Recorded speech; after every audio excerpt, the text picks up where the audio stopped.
Mga kaibigan, isang magandang umaga sa inyong lahat. Narito na ang isang programang inyong mapapakinggan. Hatid sa inyo ni Mel Elizalde, batikang broadcast journalist, sa kanyang pagtalakay sa mga napapanahong balita sa loob at labas ng ating bansa. Gayon din sa pagbibigay ng mga kalaman ng kanyang tinipon tungkol sa kalusugan, ekonomiya, agrikultura, pangkabuhayan, politika at ang sitwasyon sa katahimikan ng bansa. At ngayon, narito na ang guro ng palatuntunan, Mel Elizalde.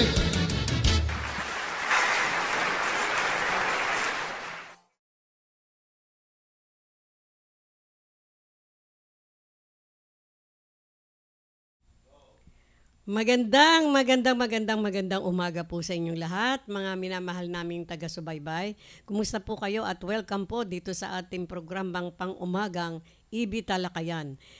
Pasensya na po kayo, ngayon lang tayo uli nakapag-IB Talakayan kasi lagi po akong late, daming inaasikaso, no? But then, gagawin po natin na talagang sisikapin natin, mabibigyan po natin ito ng tamang oras.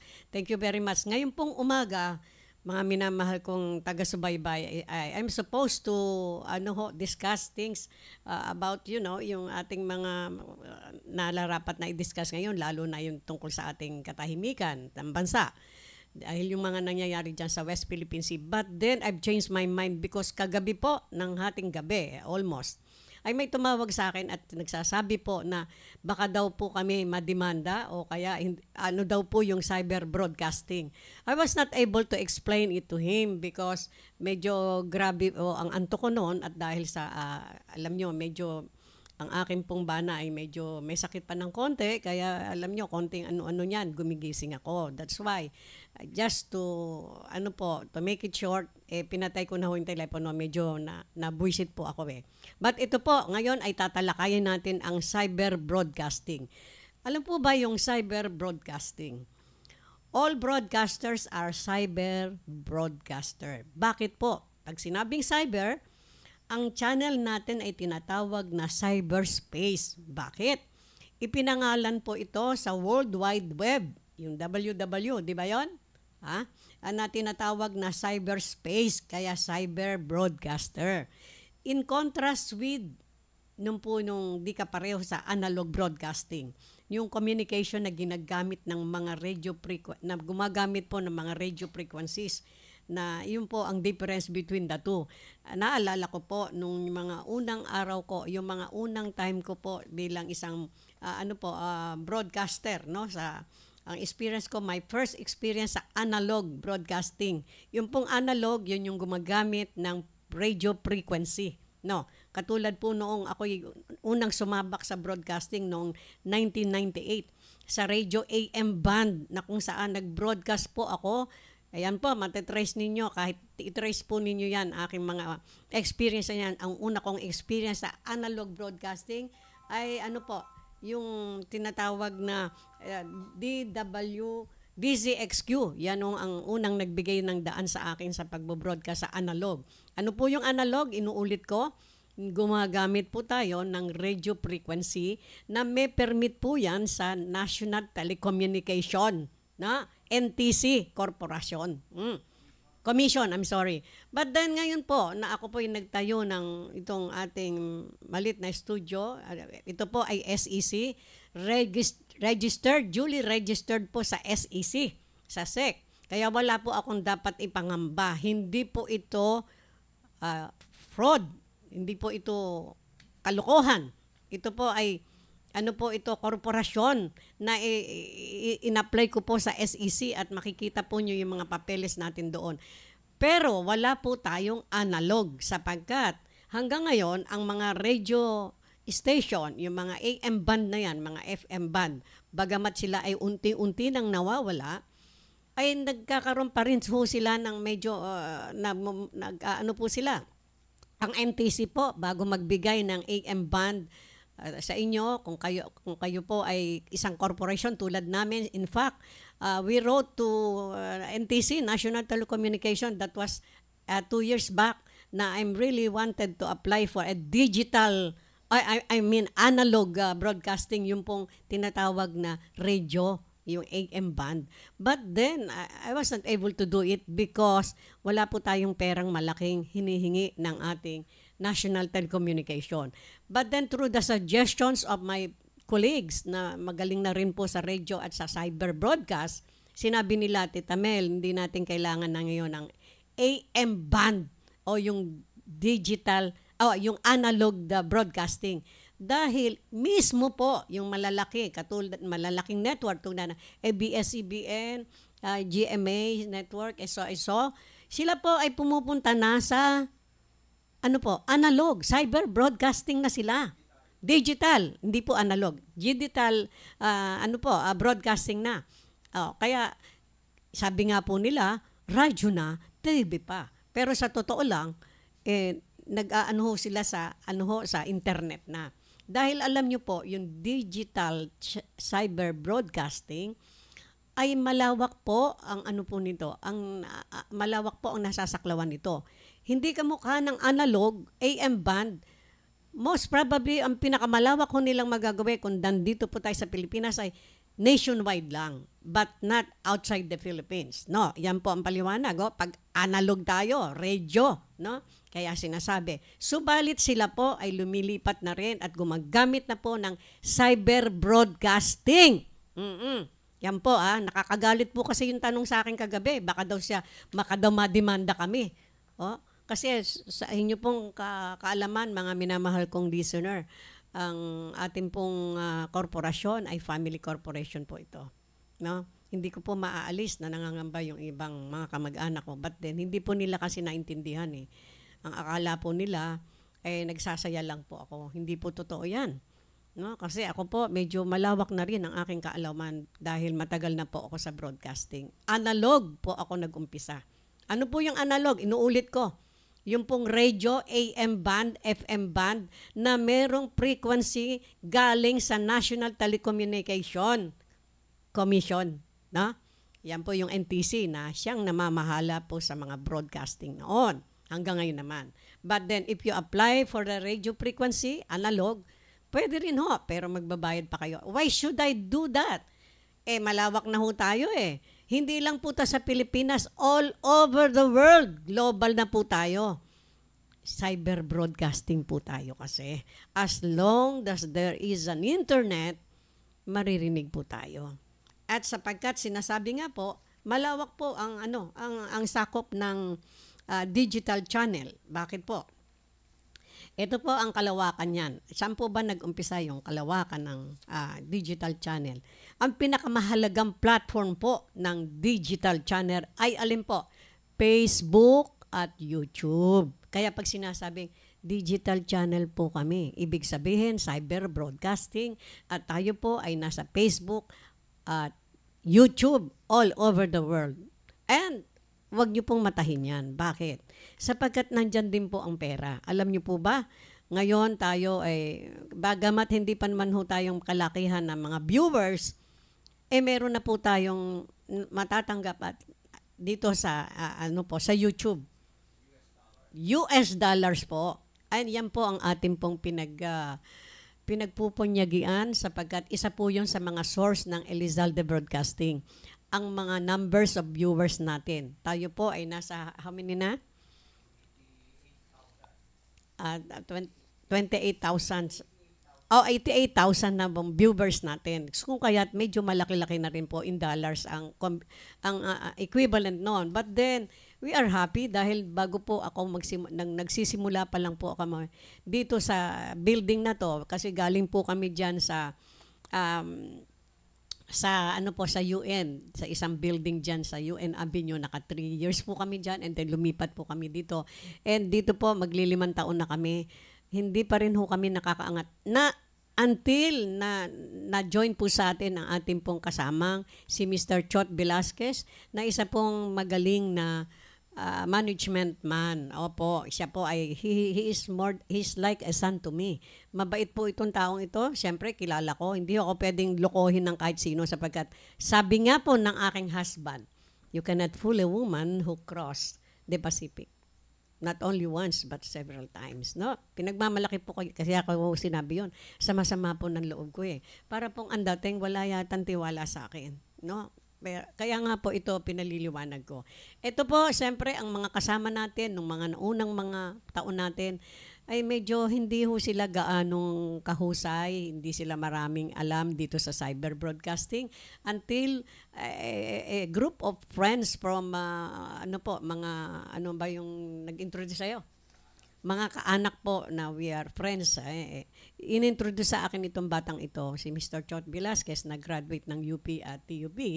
Magaling naman, magalang pa at mahusay. Hindi ho siya humihingi ng, alam naman niya po ang kalagayan ng ating broadcasting studio na ngayon ay nag-uumpisa pa lang. Subalit sabi nga niya, Tita Mel, hindi ka lang nakakuha ng management na nakakaalam dito. Hindi ko naman po pinagmamalaki ang aking sarili, sabi niya, pero siguro nakikita nyo naman po yung advancement ng ating ginagawang business. Okay, naintindihan ko po. At ako, hindi ako pwedeng maloko ng kahit sino. Naintindihan ko po yan. Kaya lang po kagabi, hindi ako nakasagot doon. Pagod na pagod po ako at puyat, inaanto, kaya nagalit po ako, sinara ko na lang yung telepono. At ngayon po, tinatawagan ko kung sino man yung tumawag sa akin. Please,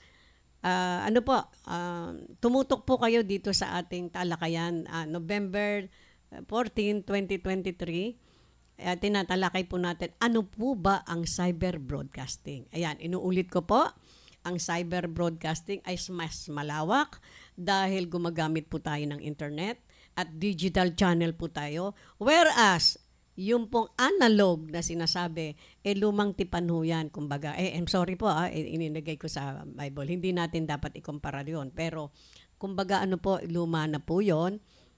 Old school po yun. Yung gumagamit po ng frequency, radio AM band. Pwede yung FM band, pero malaki po ang singil. Dahil sila yung unang-una, wala pa hong cyber broadcasting. Ngayon po, kahit na sino pwede, basta sa cellphone. But then, later on, magugulat po kayo, i-regulate na yan ng ating government because this will be a source of, income ng ating bansa. Hindi po ba yan? Kaya ang sabi po ng aking mga kaibigan na nasa mundo ng broadcasting, Tita Mel, ang swerte mo naman nakapagpatayo ka ng ganyan. Pero ang aking pong pagpapatayo nito ay binibigay ko ang credit sa aking kaibigan na talagang magaling na broadcaster. Pero siya po ay 87 years old na ngayon. Walang iba kundi si Mr. Ray Navarez. Kilala po yan dito sa Maynila at hindi lamang nakasama po ng ating dating Pangulong Marcos sa Amerika during his heyday bilang broadcaster. Siya po ang nagturo sa akin when I was still, that was several years back, more than 10 years ago. Ang nagturo sa akin dahil nakabarkada ko po yung matandang yan, si Mr. Ray Navarez, na isang batikang broadcaster noon sa DZRH, etc. At tumakbo po yung mayor dito sa Manila, but unluckily hindi po siya nagtagumpay. Bagamat siya po ay sinuportahan ng ibang malalaking taos dito sa ating politika. But then yun sinasabi ko sa inyo, para magkaroon po tayo ng medyo, yung ating yung history ng Elizalde Broadcasting. Naiiyak po kasi ako dahil parang ang dating po nagsasayang lang ako ng oras dito sa aking ginagawa. Hindi po. Ang pangarap ko po bago pumikit ang aking mga mata, ibigay ko po ito sa aking mga anak, sa aking mga apo dahil sila ay may mga aral at who knows, baka ito po ay maging isa sa mga big time na cyber broadcasting network, no? Sa ating pagsusumikap. And then, bago po tayo magpatuloy, I really wanted to say thank you very much sa aking pong manugang, si Johnny Burbinda Eli is watching. Yan po ang kanyang pangalan sa Facebook. Salamat anak. Pakisabi mo lang sa mga kuya mo na tumutok sila dito dahil narito ang papaliwanag ko kung bakit ako ay nagsusumikap dito sa ating Elizalde Broadcasting. Ha, anak? Johnny, please, pakisabi mo sa kanila, tutukan nito. Lalo na sa kuya mo doon sa Amerika, yung aking panganay na anak. Kasi parang minsan hindi ho nila ako naiintindihan. God knows, so hindi tayo nagsasayang ng oras. Kasi ang aking pong goal dito, una, syempre, kumita. At pangalawa, nais ko pong makatulong sa ating bayan na magbigay ng mga mahahalagang balita na sa tamang Na hindi po mga fake news, no? Hindi tayo pwedeng magligay dito ng mga fake news. Kaya ito po sinasabi ko. Sandali lang po Yeah. Sandali lang po. Hello? Hello? Nak, pakisagot mo nga ito. Sabi mo yung anak ko, nagbo-broadcast ako. Yan po, sabi mo, tutukan niya.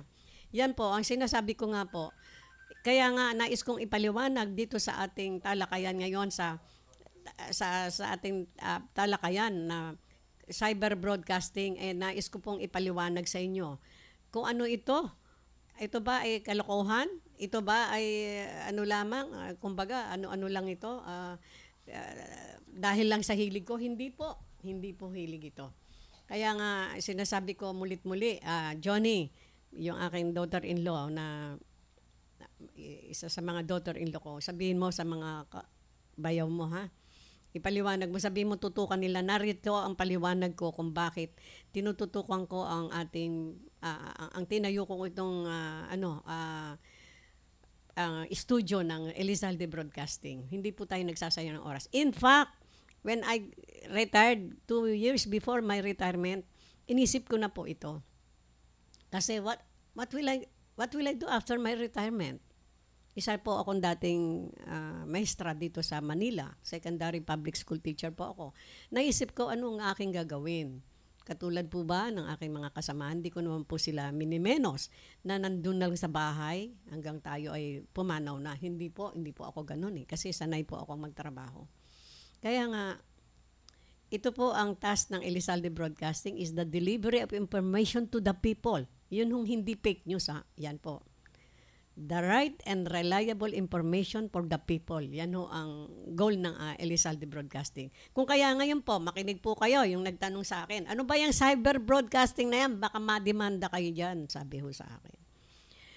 Ikinalulungkot ko po yun sapagkat ang nagtanong po sa akin ay graduado. Letteran graduate. Parang ang dating ho, minimenos ho ako Kaya ito po yung papaliwanag natin. So, tandaan po natin, cyber broadcasting ay malawak ang nararating nito. This is digital channel like us, the Elizalde Broadcasting. Pero wala po tayong analog na kung saan yun yung pong mga dati nating mga ginagamit sa impormasyon, no? Yung mga radio, AM band, FM band. Yan po yung kinakailangan pang mag-permit tayo, kumuha ng permit sa National Telecommunication Commission. No? Noong several years back, yan po ang isa sa mga aim ko na kumuha ng AM band. But then, yun nga po, inuulit ko, sinabi sa akin ng aking mga advisor na magagaling, mga kabataan po ito hindi ko kasing tanda That's why po, nagre-rely po ako sa kanilang mga katalinuhan. At hindi po sila mga basta tao lang. Kilala ko po itong mga batang ito. Mga graduate ito ng magagaling na eskwelahan at hindi ho sila mga sukab at mga demonyo. Ako po nagsasabi. Dahil sabi nga po, hindi ako pwedeng lokohin ng kahit sino man. Nag-aral po tayo Kaya wag po kayong mangamba. Nasa right po tayo mga connections. And very soon, marami po tayong project ngayon at may awa ang Panginoon. Siyempre, hindi po tayo nagre-rely sa ating sariling pag-iisip o sariling katalinuhan, kundi meron tayong guidance sa Panginoon. Kaya nakarating po tayo sa ganitong yugto ng ating korporasyon, ang Elizalde Broadcasting. Pinagmamalaki ko po ito sapagkat ito po ay pinagpuhunan ko ng pawis at ng pera. Alam niyo po, nung nag-retire po ako, nakakuha rin po ako ng malaki-laki at for my 5-year lump sum, binili ko po ng mga gadgets, malaking TV, mga kung ano-ano, computer, etc. Pinaggastosan ko po ito. Of course, my husband knows all about it. At siya po ay natutuwa. In fact, nung mga panahon na hindi pa po kumikita, sinasabi ko sa kanya, gaano, sasara ko na ba? Wag, sabi niya. Ngayon mo pa isasara yan, marami kang pagod dyan.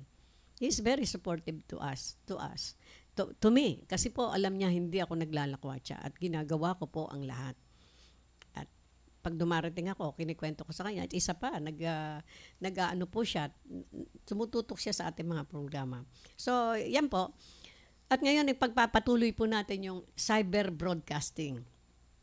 Isang malaking reach po ngayon ito sa mundo sapagkat gumagamit nga po ng internet all over the world, globally, nare-reach po natin ang iba't ibang mundo. No? At isang malaking reach po yan. At ngayon po ay meron na namang gumulantang sa atin. Yung sinatawag na TikTok. TikTok po. TikTok. Podcast pala. Podcast broadcasting. No? Ano yan? Yan yung TikTok. Ano? Matindi rin ho itong isang to na sinasabi. Bakit daw?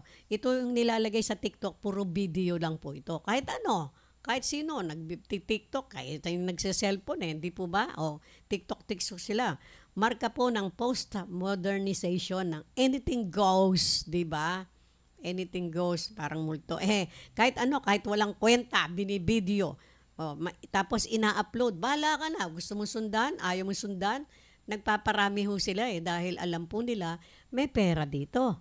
Di po ba? Paramihan ng viewers But then tayo, nakikisalamuha din po tayo sa paramihan ng viewers.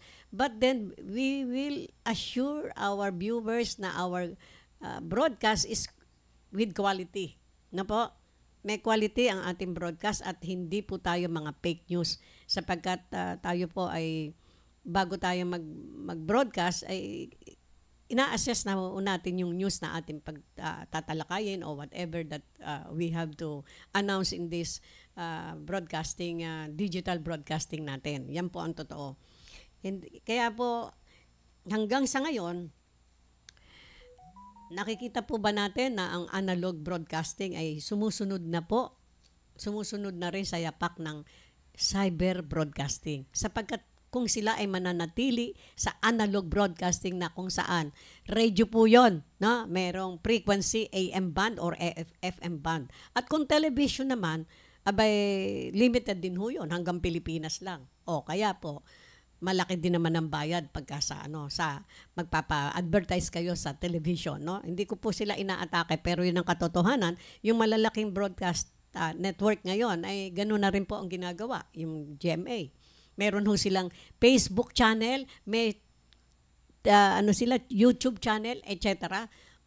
Bakit ho nila ginagawa? Yan po kasi ngayon ang uso at ayan po dumating na ang pinakamagandang pangyayari sa broadcasting. Naalala ko po, noong kami ay nagbukas ng broadcasting, dyan po ang opisina namin sa UN Avenue. Ito po ang ating minamahal na dating principal, Dr. Lloyda D. Diaz, ay alam po niya yon nung kami ay nagkaroon ng pagbubukas dyan. Ang aming pong guest ay walang iba kundi ang isang malaking tao sa broadcasting at naging senador. Walang iba kundi si Mr. Eddie Ilarde. Meron po tayong dyan sa ating YouTube, makikita nyo. At meron tayong magandang, pinamigay na mga, invitation, na nandun ang pangalan niya. Pinagbigyan kami. Dahil nakaibigan ko po si Sir Eddie Ilarde during that time kasi po, mahilig po sa kantahan si Sir Eddie Ilarde, no? At nakakasama ko po siya minsan dyan sa Rosas Garden, dito po sa May Ermita, isang piano bar, na kung saan minsan nagkaka-jamming po kami sa kantahan. At ang sabi niya sa akin, sinabi ko sa kanya, Sir, pwede po ba kayong maging yung taga-ribbon cutting ng pagbubukas ng ating bro? Oo, sige, Mel. Pinagbigyan po ako. Alam niyo po ba, sinama ko pa yung husband ko, nag-drive ako, papunta ron sa kanilang magandang tahanan diyan sa, Dasmariñas Village ba yung siya nakatira? Nakalimutan ko na po. Basta doon sa mga tirahan ng mga mayayaman. Kasama ko yung husband ko, dinala po namin yung invitation. At then, ang sabi po ni Sir Eddie Ilarde, kung hindi po ako, hanggang ngayon, very memorable po sa akin yon yung aming pagbubukas na yon. That is December 15 ho yata o 16. Kung saan siya ang nag-cut ng ribbon. Ang sabi niya nung nag-speech siya, alam mo, Mel, kung ako hindi pa nakabayad sana sa radyo, dito na ako sabi niya. Mapakaganda itong ginawa mo dahil ito ang umpisa. At ito ang new development sa broadcasting. Sabi niya po, sa digital broadcast. Cyber broadcasting is the use of state-of-the-art information and communication technology. Yan po. Medyo natuwa po ako sa sinabi niya sapagkat isang batikan ng broadcaster at kilala. At syempre, siya po ay ating naging senador. at mahusay na senador. At pinuri pa ho niya ang aking husband sapagkat ang husband ko na si Winfred ang nag-introduce sa kanya bilang guest of honor. At hindi nagbabasa ang husband ko kasi magaling ho naman talaga yun. Pero nag-research si Pangga kung ano siya, kung paano siya napunta sa broadcasting. Nung siya pala'y bata, gumagamit siya ng mga lata na hello, hello, mga ganon.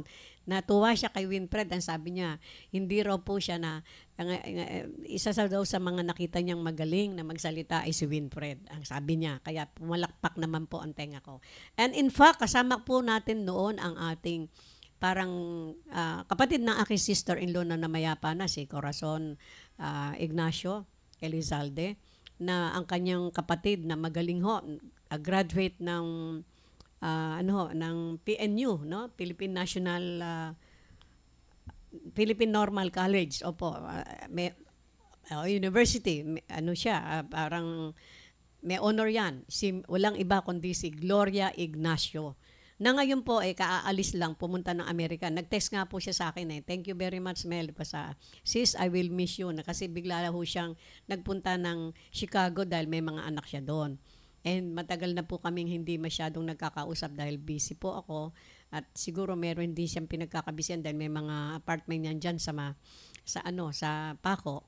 Pero malapit to ako sa kanya dahil nakatulong po yan nung kami ay nandyan sa UN Avenue. Siya po ang aming host. Ano tawag host ba yun? Yung ha? Oo. Siya po ang host namin nung nagbukas po kami ng Elizalde Broadcasting na kung saan si Senator Eddie Ilarde ang aming pong guest of honor at nag-cut ng ribbon cutting. Makikita niyo po yan nasa YouTube. Hindi ko po makakalimutan yun. Siya po lahat ang gumawa ng mga communications namin. Magaling ho yan, si Miss Gloria Ignacio. Kapatid ng aking namayapang sister-in-law na si Maria Corazon Ignacio Elizalde. Yan po yung mga memory na yan. Kaya ito po, sinasabi ko, no? Huwag ho kayong mamroblema. Hindi po tayo tarantado para gumamit ng isang isang korporasyon para manloko ng tao. Hindi po tayo ganyan. Sabihin po natin, ayun, sabi ho ni studied Doctor of Education at National College. Ayun, sabi po ni Doctor. I remember that, Mel. So happy to be part of the occasion and meet Mr. Eddie Ilarde. More power to you. Salamat po, Dr. Diaz. Maraming salamat po. Totoo po, si Dr. Loida de Diaz, ang dati po namin principal. Isa po siya sa mga guests of honor namin during that time. Opo, kaya ito sinasabi niya, I remember that, Mel. So happy to be part of that occasion and meet Mr. Eddie Ilarde. More power to you. Salamat po, ma'am. Yun po. Medyo nakakapagdamdam kasi may mga taong nagdududa na akala po ang ginagawa ko ay isang scam. Hindi po. Legitimate po tayo. At alam po natin kung saan po tayo patungo. Kaya hindi po ako masyadong nakatulog kagabi. Gusto ko kasi sanang yung ating mga problema dyan sa West Philippine Sea, no? Pero naisip-isip ko kailangan siguro ipaliwanag natin to kasi marami pong nagtatanong at nagdududa. Kaya nandito po tayo sa isang maliit na opisina, pinagtsatsagaan po natin.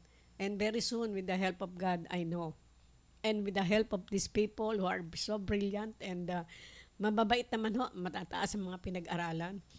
At alam kong gusto ho nila rin na maging part of magaling na na kumpanya na magbibigay ng mga impormasyon sa ating bansa, hindi lamang sa ating bansa kundi sa iba pang bansa sa pamamagitan ng cyber broadcasting. Kaya wag po kayong mag-alala. Kaya tinatawagan ko po ang sino mang nagdududa na kung pwede sana ay panoorin niyo po itong segment natin na sa IB Talakayan. So, ayan po At syempre, kasama po natin din sa ating mga pagsusumikap, walang iba kundi si Mr. Asintado Sammy Gabot. Yan po, isang magaling na broadcaster at isang magaling na writer at kaibigan-kaibigan po ng aking namayapang abogadong bayaw at syempre kasama rin ng husband ko sila sa Manila High School. Hindi po ako pinababayaan ng taong ito. Kaya bagamat nakikita niya na medyo may problema tayo ng konti sa sa technical dahil nawalan po tayo ng ng mga technician, but then ang lahat po ng 'yan ay ginawa po ng ating kasamang mahal na batang ito na he is more than a son to me, mabait po. At nakita ko yung pagsusumikap niya at alam mo niya, siyempre, na kung ano ang magiging kawakasan o magiging future ng ating Elizalde Broadcasting. May tinatanaw po tayo. Wag po kayong mag-alala. No? So, ayan po. At ayan po, sinasabi po rito, meron pa akong sasabihin sa inyo, no? Dahil nga po ako ay nag-umpisa sa analog broadcasting doon sa DCXU, my first experience in the radio station. DCXU, ang programa ko pa noon ay, ano ba yung title ng programa ko? Bago po ako magkaroon ng programang kadiskarte sa DWBL, Gabay ng Buhay with Mel Elizalde. Yun po yung unang-una kong programa sa DCXQ, diyan po sa may sa may sa may Ortigas. And then nakasama pa namin yung mga magagaling na tao diyan, yung naging senator natin, nakalimutan ko pangalan, no? At nakapag-broadcast din po ako sa Armed Forces Radio, DWD.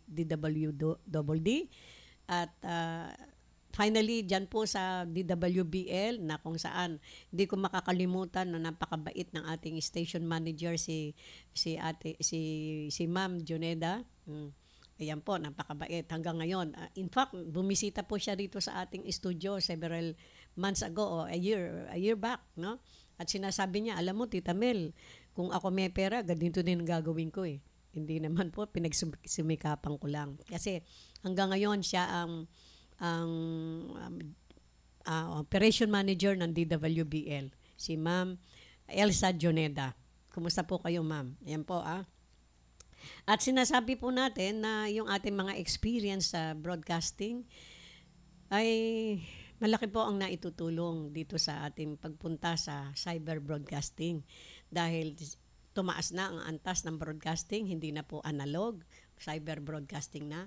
At ito po, paulit-ulit sinasabi ko, hindi po tayo prod, hindi po tayo tarantadong korporasyon, hindi po. Ano po tayo, Kaya tinatawagan ko muli yung aking mahal na daughter-in-law, Johnny. Ipaliwanag mo sa sa mga kuya mo, yan po, yun na, paulit-ulit at maraming salamat dito sa napaka-importanting text ng ating mahal na former Dr. Lloyda Diaz, principal ng Arellano High School. Sabi niya, I remember that Mel, so happy to be part of that occasion and meet Mr. Eddie Ilarde, more power to you. Siya po kasi ay nagpunta noong tayo ay nag-ribbon cutting o binuksan ng ating Elizalde Broadcasting. We were in the United Nations Avenue. Malapit po tayo sa Malacanang noon, no? Kaya maraming salamat po, ma'am, sa inyong pagpupunyag. Salamat po sa inyong binigay na na comment at hindi ko po makakalimutan na in fact si ma'am pa ang nag-utos na doon ako magluto ng pagkain sa aming yung tawag doon? Sa school, yung kantin namin doon kasi nagbebenta-benta sila ng pagkain. So doon ho ako nagpagawa kasi magaling to si ma'am. At alam niyo po, kahit na si ma'am ay meron yata siyang mahalagang meeting noon, ipinadala pa ho niya yung podroom na para magamit ni Mr. Eddie Ilarde. Yun anong tawag, podroom ba tawag doon? Opo, hindi ko po makakalimutan yan, ma'am. Maraming salamat sa inyo. Thank you very much. Kaya alam niyo po, ako'y hindi ko makakalimutan ng mga taong nagbigay po sa akin ng tulong. Kahit yung nagbigay ng samahan ng loob sa akin, hindi ko rin makakalimutan. Maraming salamat po. Dahil yung pong mga ganyan ang nagbibigay sa atin ng lakas ng loob para patuloy ang tumuloy sa ating pong mga magagandang pakay. No? So, yan po, sinasabi nga po rito, ngayon po, ito naman, meron pa ho siyang isang tanong Ang tanong niya, ano ba yan Digitisen, sabi ho ganun nung tanong sa akin, ha? Ano ba yan? Baka ma-demanda pa kayo niyan eh. Digitisen. Ito po, tatalakay natin. Bakit po tinasabing digitisens? Bakit tayo nag-iimbita rito? Dahil tayo po ay cyber broadcasting nga, ay nag-iimbita po tayo ng mga mag-join sa atin, no? Katulad yang para pong mga viewers, but these are not ordinary viewers. Meron silang attachment ang Elizalde Broadcasting, mga kakilala natin 'yan, yung mga ayun, sabi pa ho ni Dr. Lloyd Diaz, si Miss Emma Abendaño yung kasama ko na nag-cater. Love you, Mel. Opo, yung si Miss Emma Abendaño, yan po, isa sa mga head ng aming school. Maraming salamat, sir. Ay, ma'am, yes, I remember po kasama siya. Sila po ang nag-cater ng pagkain namin noon. Kasi guest nga po natin ay si Mr. Eddie Ilarde. Love you, Mel. Love you po din, ma'am. Dr. Diaz, salamat po. Ito po pinapaliwanag natin ano yung digitisens. Ibig sabihin because we are in the cyber broadcasting, digital po tayo, no? And so ang ating po mga viewers, kumbaga dito sila nanonood, no? Hindi ho television tayo, hindi rin tayo analog. Digital channel po tayo, kaya tinawag natin silang digitisens na kung saan meron po tayong membership later on na yung mga gustong sa atin, mag-join. At syempre, may mga tinatawag ho silang, hindi ho basta mag-join, kasi sila ay ordinaryo lang na viewers, okay yon. Pero kung sila po ay may relasyon sa ating company, sa ating pong broadcasting, cyber broadcasting, may sila ay subscribers, ay meron po silang matatanggap din na benepisyo. Relationship natin po sa kanila na bilang digitisens. Once sila po ay nag-enroll officially sa atin, siyempre may membership po yan, ginagawa po natin. At ito po ay ating pong, meron po tayong lisensya nito. Where are we going to? May SEC po tayo nito, pine-prepare na po natin ito at saka meron po tayong mga dokumento rito. Magbibigay po tayo sa kanila ng annual profit sharing. Yan. Ano po yung annual profit sharing? Ang profit po ng Elizalde Broadcasting. Saan po ba nagkukumukuha ng profit ang Elizalde Broadcasting? Ipapaliwanag ko lang po, ha. Baka sabihin nyo, nagdarambong tayo. Hindi po. Una, number 1, yung mga time slot fee na yung mga broadcaster po natin na bumibili po ng time slot natin, siyempre mas mababa po yan kaysa sa analog, no? Ang analog channel po, yung AM band, FM band, medyo ngayon no, yung huling huling hura nila, no? Kasi po yung iba binibenta na nga yung AM band dahil hindi na po uso yan, no? Pero at any rate, dahil siya po ang nakagisna natin, medyo mataas-taas pampi nila. So, ang ating pong fee ay medyo pinattern natin pero mas mababa, no? At magbebenta po tayo ng mga time slot, 30 minutes, an hour, ganyan. At ayan po, at sinasabi po, yan naman yung pinagkukunan natin, time slot fee. Number 2, digital payment na nakakuha sa YouTube at ayan po, yung digital payment na nakukuha sa YouTube.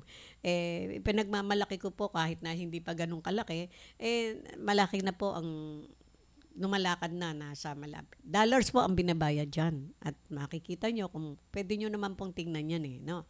Kumikita na po tayo, isa po yan sa mga revenue ng Elizalde Broadcasting at hopefully marami tayong magiging viewers and matutulad po tayo sa iba na tanyag na kumukubra dyan sa YouTube.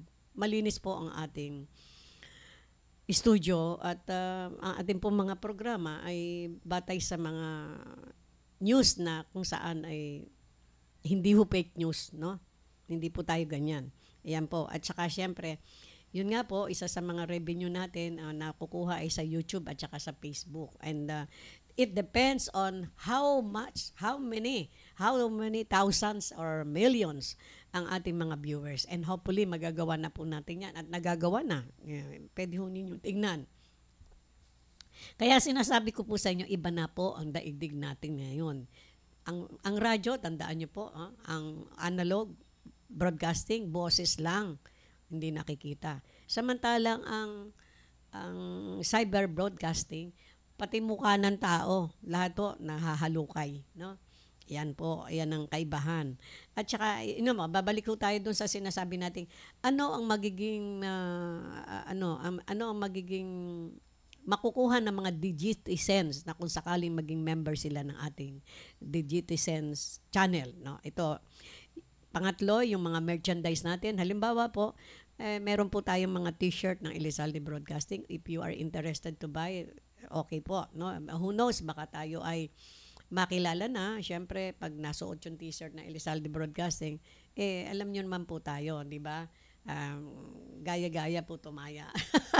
Hindi ba? At saka, ang isa pa ho, ang other services natin, ito po ang gusto kong ipalinaw sa inyo. Gaya ng training, yung other services natin, magkakaroon po tayo ng mga training very soon. We will have that launching of Kadiskarte Institute. Yan po Magbibigay tayo ng training sa cyber broadcasting. May training tayo, may coaching, may mentoring about broadcasting. Alam niyo po, marami tayong estudyante na sa communication, di po ba? Alam niyo, naaalala ko po yung mga unang taon natin dyan sa UN Avenue. Ang aking pong mga technician noon ay galing ng Universidad ng Manila. Libre ho yun. Sila sa akin. Ibig sabihin, parang practice. OJT po sila, no? Kaya medyo nakaalwan po kami noon. At yan po, pagkatapos mag-aral ng mga bata sa university ng communication, broadcasting, etc., we will help them if they are interested to become a broadcaster. Dito po sa tinatawag na Kadiskarte Institute, very soon ho, ilo-launch na natin yan. No? Bakit ho? Para layunin nating tumulong sa mga batang bright na magaganda pa. No? Kasi alam niyo po, ang communication, dapat bright ho ang tao dyan no?